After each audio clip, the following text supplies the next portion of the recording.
Is your spouse unsupportive of your business?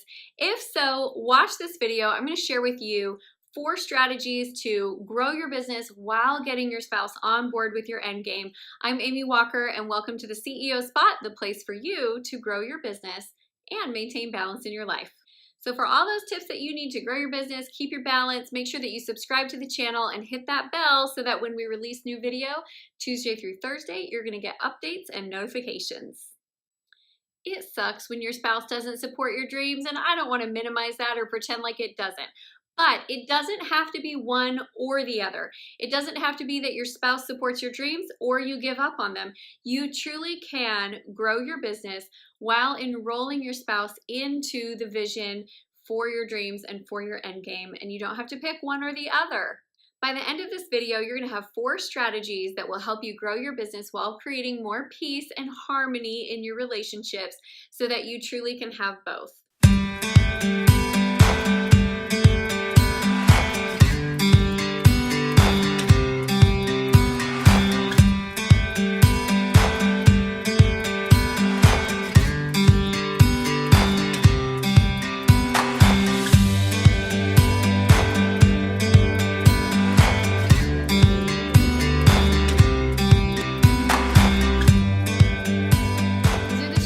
I've been giving my clients for over 10 years, and you will be amazed at the difference they will make. You can turn even the most unsupportive spouse into your loving, kind spouse that you had before you came up with the dream, the goal, or the vision, and you don't have to sacrifice what's important to you in order to keep the marriage happy. Number 1, we're going to minimize the chaos that our business causes. When I was a new entrepreneur, I had a lot to learn. I had a lot of growth on my journey that needed to happen. And in the beginning, I was chaotic. I was always running late for things. My stuff for my business was all around the house. I planned things at the last minute. I would get frantic because I couldn't find something that I needed. I would need a babysitter at the last minute because an opportunity would pop up and I just had to go and do it. And it created a lot of chaos in our lives. So I want you to be honest with yourselves. Are you creating chaos? Now, when you start a business, things are going to change. So maybe you have a full-time job and that's what pays the family bills, and maybe your spouse has been able to be a stay-at-home parent and you've come home in the evenings and you've helped with dishes and you've helped with all these things, and now you're starting a business and it's eating up the time in your evenings. That is going to create chaos. Okay, it just is, because the flow and the order and the systems with which you ran your life before don't work any longer. Maybe you were the stay-at-home parent who was doing dishes and baking cupcakes and driving children, and now you have things and you're needing to ask more from your spouse.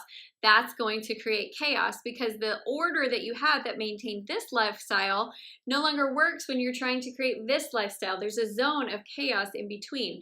I'm not saying avoid all the chaos. Notice that. What I'm saying is minimize the chaos.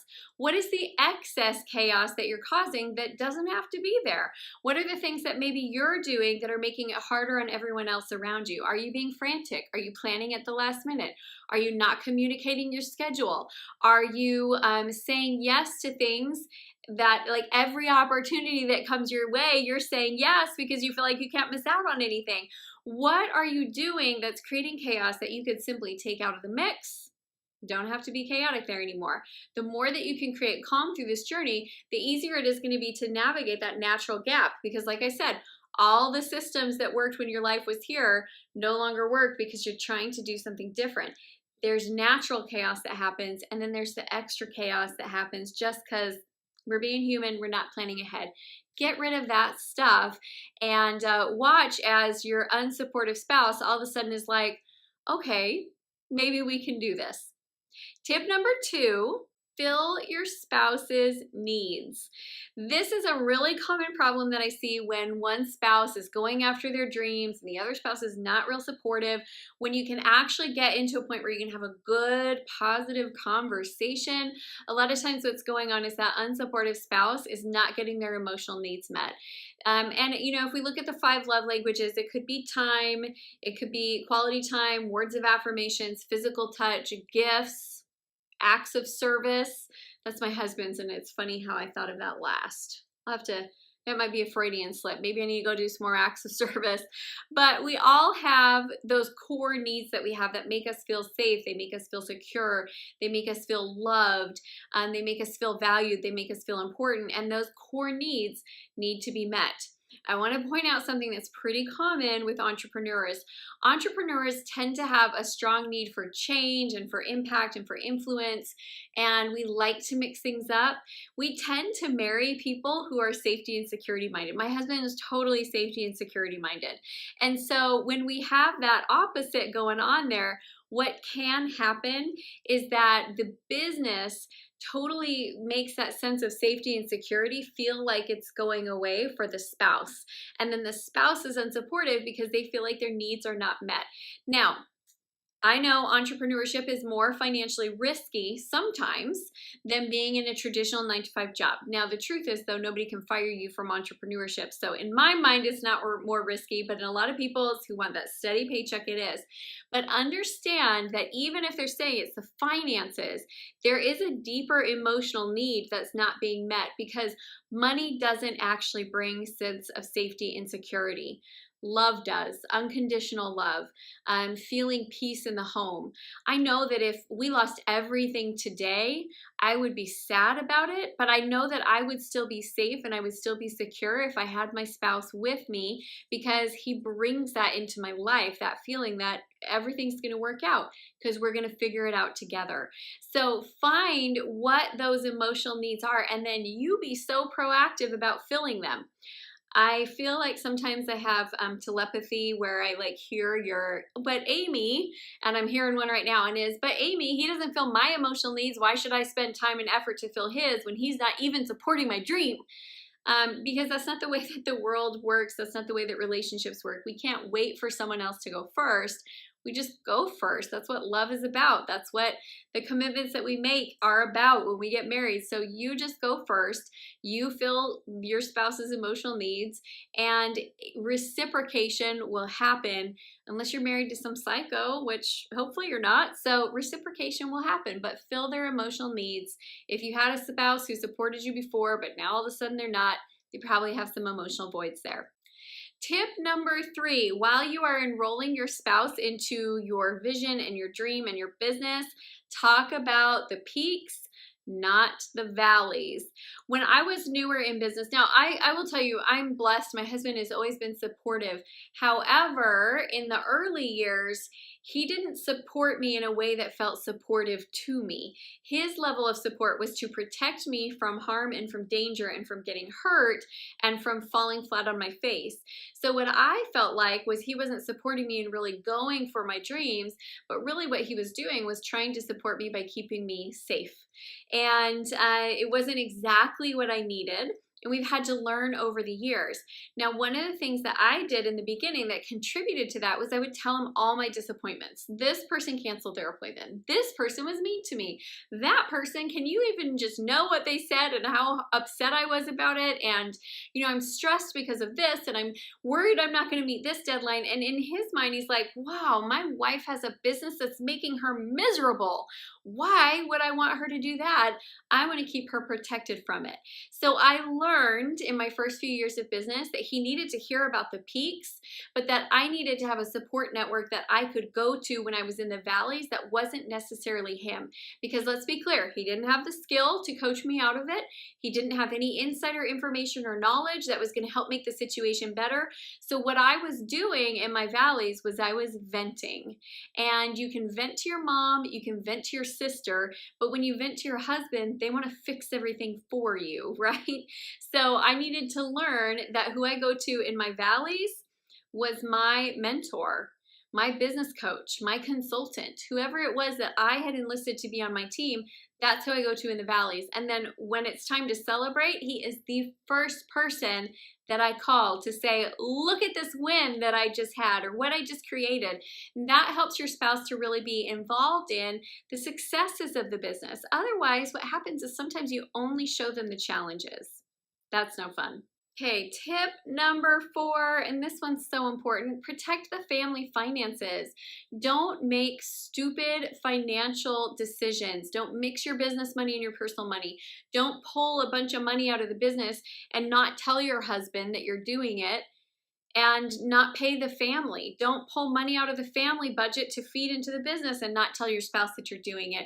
That messiness with putting the family finances at risk, it creates so much friction in marriage.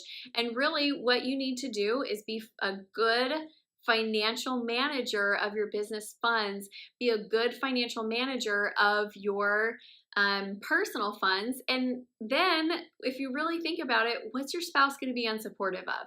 So let's break this down. Let's look at this.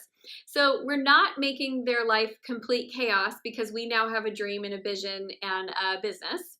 We are not ignoring them and leaving them depleted because we're too busy for them with our business. We are not complaining to them about all the things that are going wrong in our business, and we're not financially bankrupting the family. What we are now doing is we are being strategic and having a plan, and we're working within parameters that are planned for. The second thing that we're doing, we are filling our spouse's need. We're spending time with them. We're being affectionate with them. We're being grateful for them. We're helping them to feel safe and secure as we start to grow. That's an insecurity for a lot of people, that when one spouse gets really fired up to go after their dreams, the other one's sitting there going, but that's not my dream. So show them that you're secure in your relationship and watch how they show up to support you. We're also celebrating our wins. So now they're seeing that our business is something that actually works and goes well, and that makes us happy in the process. And when we're excited, then we have more excitement and energy to spread to our family, and it's contagious. Who wouldn't want that? And then the last thing, we're making money and we're making our family's finances better. I don't know about you, but that seems like a real great recipe to turn an unsupportive spouse around. It may take time. And while it takes time, this is one of those things in your marriage that you're gonna have to say, you know what, we're not on the same page with this, but I love you, you love me. We're gonna work through it. And I'm going to pursue this business. I'm going to pursue my dreams. And I would like to ask for your support. You know, it's one thing to ask for permission from a spouse. And if they say, no, I don't give you permission, it's real hard to feel like you can keep going. But when you ask for support and they say, I can't give you that support, you say, I understand. And that's okay. But I'm going to continue to move forward. And I love you anyway. And then give it some time and give it some space and allow yourself to start making those changes that are going to help your spouse be able to come around and see that this business is a really great thing for you, and in turn, it's a really great thing for them. If you have a healthy relationship, this advice works. I do understand, and my heart goes out to those of you who are in truly unhealthy relationships where your spouse does not want you to be happy or successful. If that's the case, I'm going to recommend that you reach out to a counselor and you start having a different kind of conversation. But for most of you watching this video, your spouse probably was supportive of you before. They're having a hard time getting on board with this new thing. It feels unsafe, it feels risky, feels chaotic, and that you can work with. There's a lot that you can do there to make progress. So if you're struggling to find time for your spouse and you feel like the relationship has been put on the back burner, make sure that you watch my video on how to make time for your spouse. It's in this relationship series. You can go ahead and click over to that. And now you know exactly what to do to build a strong marriage and business, even if your spouse isn't on board. But what if you're realizing that part of the problem is also that your business is kind of messy and you are kind of all over the place and lacking in organization? I'm excited to be able to help you with that. So I have a marketing training called How to Fix the 5 Biggest Problems in Your Marketing. There's a link in the video description. I'd love for you to check it out. Also, if you want to join a community of entrepreneurs just like you, make sure that you join our private mastermind where you get to come connect with other entrepreneurs, get tips, inspiration, answers to your questions, lots of great info, and just be a part of a tribe of people who are growing and building just like you. There's also a link in the comments. If this video was helpful for you at all, please leave me a comment.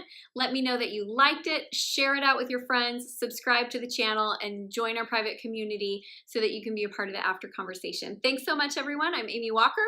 Thank you for watching.